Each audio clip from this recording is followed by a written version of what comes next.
Forest right act 2006 के लंबित मामलों को जल्दी निपटाने के राजस्व मंत्री जगत सिंह नेगी ने संबंधित अधिकारियों को सख्त निर्देश दिए हैं। उन्होंने इसके लिए अगले 1 वर्ष तक जनजातीय क्षेत्रों में अधिकारी नहीं बदलने का निर्णय भी लिया है, ताकि अधिकारियों को एक्ट के तहत स्पेशल ट्रेनिंग दी जा सके और मामलों का निपटारा हो सके। प्रदेश में 5 से 6 हज़ार मामले FRA क्लियरेंस में लटके पड़े हैं। राजस्व मंत्री जगत सिंह नेगी ने FRA एक्ट 2006 के क्रियान्वयन को लेकर शिमला में सचिवालय में संबंधित अधिकारियों के साथ एक वर्कशॉप के दौरान ये सब बातें कही। कार्यशाला में इस कानून की बारीकियों के बारे में विचार किया गया। अधिकारियों, स्थानीय निकायों, जिला परिषद और पंचायत के प्रतिनिधियों सहित NGO सदस्य भी इसमें शामिल हुए। जगत सिंह नेगी ने बताया कि कानून को प्रभावी ढंग से लागू करने के लिए अधिकारी स्तर पर होने वाली कोताही को बर्दाश्त नहीं किया जाएगा। उन्होंने कहा कि लाभार्थी को स्थानीय निकायों की सिफारिश पर भूमि अधिग्रहण दिया जा सकता है। जनजातीय क्षेत्रों में इसे प्रभावी ढंग से लागू किया जाना जरूरी है। नहीं, कांग्रेस को प्रत्याशी ढूंढने की जरूरत कहाँ है। यहाँ तो छांटने की दिक्कत हो रही है कि किसको रखे किसको ना रखे। और किस तरह की तैयारी है? अब तैयारी तो आपको पता है, ये जो है 3 के चुनाव होने ही थे, तो इसलिए तैयारी तो है ही। विपक्ष वाले भी तैयार हैं, हम भी तैयार हैं। बार बार लोगों को चुनाव में जाना पड़ रहा है, क्योंकि बीजेपी ने जो षड्यंत्र रचा था लोकतांत्रिक तरीके से चुने हुई सरकार को धन बल से गिराने का, उसी का ये सिलसिला है।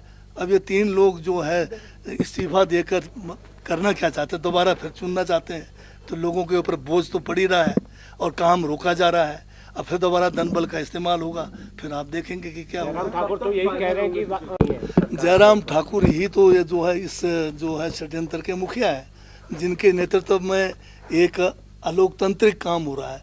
ये संविधान को नहीं मानते, जनादेश को नहीं मानते, ये सिर्फ कुर्सी को मानते हैं। तो ये तो अब करते रहेंगे, क्योंकि धन की कमी नहीं है। जो चंदा इन्होंने लूटा हुआ है उसको कहीं ना कहीं तो फेंकना है। तो ये लोकतंत्र में तो विश्वास है नहीं, कुर्सी तंत्र और ये जो धन बल में इनका विश्वास है।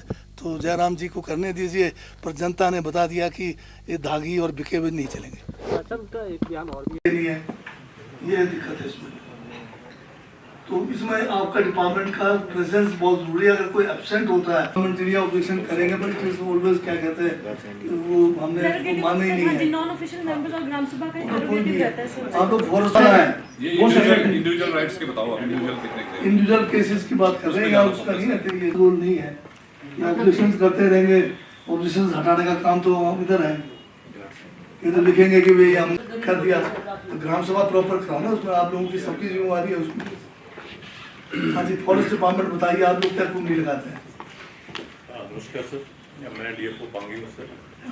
का पर्पस ये कि जो लोग कम लैंड होल्डिंग्स वाले हैं उनकी मदद करो। अब बड़े बड़े लोग हैं वो तो पहले ही करके बैठे हुए हैं।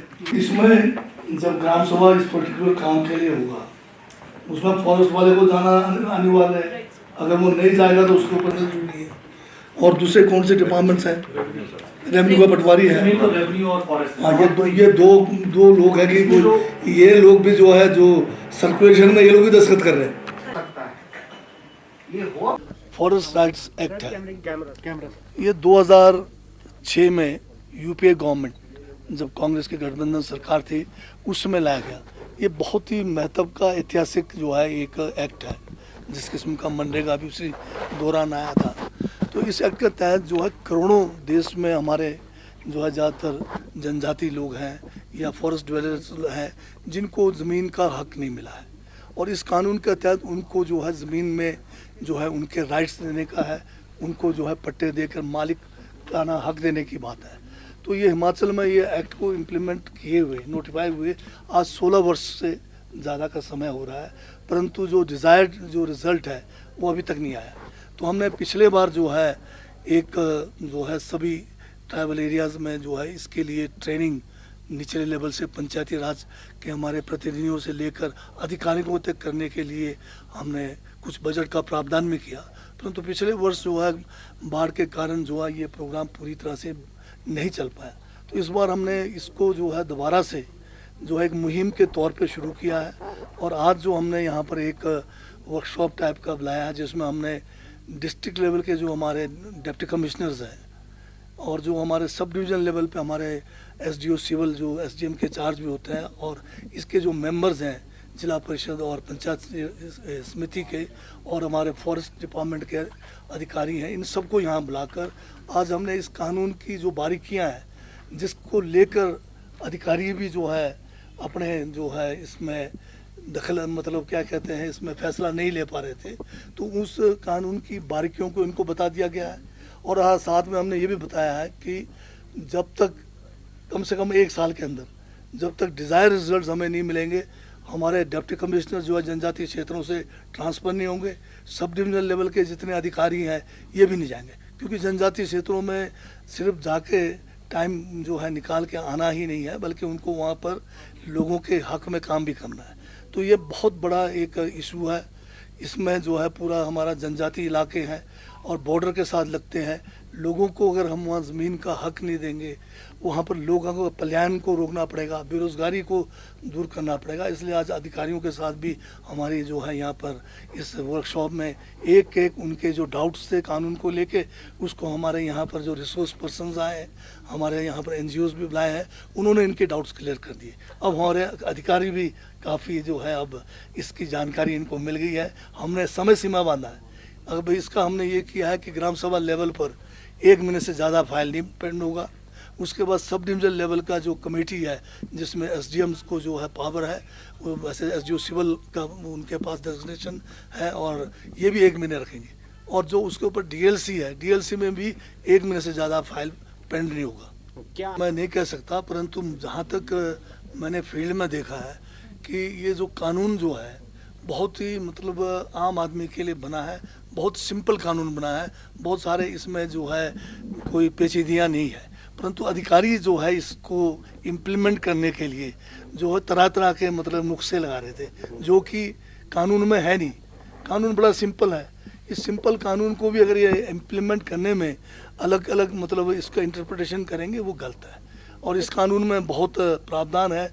अगर जो अधिकारी है जिनको इनका जो इम्प्लीमेंटेशन करना है, अगर कोताही करेंगे तो उनके खिलाफ जो है एक्शन लेने का भी प्रावधान है। और सरकारी लेवल पे भी हम जो है इनके खिलाफ जो है जो अधिकारी नहीं करेंगे तो हम उनके ACRs भरे में और अन्य जो अनुशासन कार्रवाई करेंगे।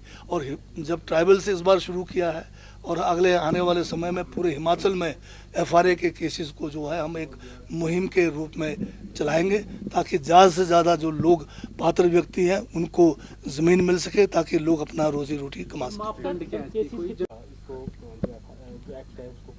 ये जो FRA का एक्ट अलग है और जो नोतोड़ नियम है वो अलग है। FRA जो है ऑल इंडिया लेवल का एक्ट है हमारा, और जो नोतोड़ नियम है सिर्फ हिमाचल प्रदेश के संदर्भ में था।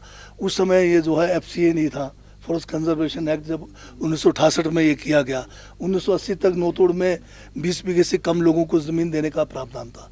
80 में जो है FCA जो है पूरे देश में लागू हुआ, और 1996 तक हिमाचल में फिर भी मिलता रहा जनजातीय क्षेत्रों में, परंतु सुप्रीम कोर्ट के इसमें मॉनिटरिंग करने से बहुत सख्ती इसमें FCA में किया गया, तो नोतोड़ मिलना जो है बाकी इलाकों में बंद हो गया।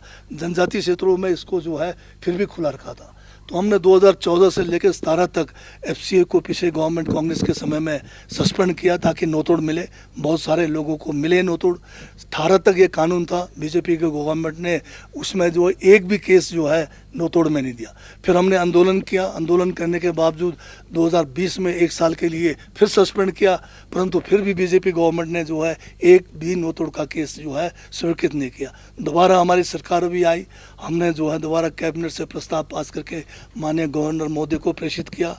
जनजातीय सलाहकार परिषद से भी ये प्रस्ताव गया। हमारे माननीय विधायक यहाँ पर हम सब जो है उनसे भी मिले, जो पहले के विधायक थे जनक राज जी हैं, हम लोग मिले गवर्नर साहब से। मेरा चौथा दौरा है गवर्नर साहब के पास, अभी मैं अकेला भी जाके मिला। तो उम्मीद है कि FCA जो है सस्पेंड होना चाहिए।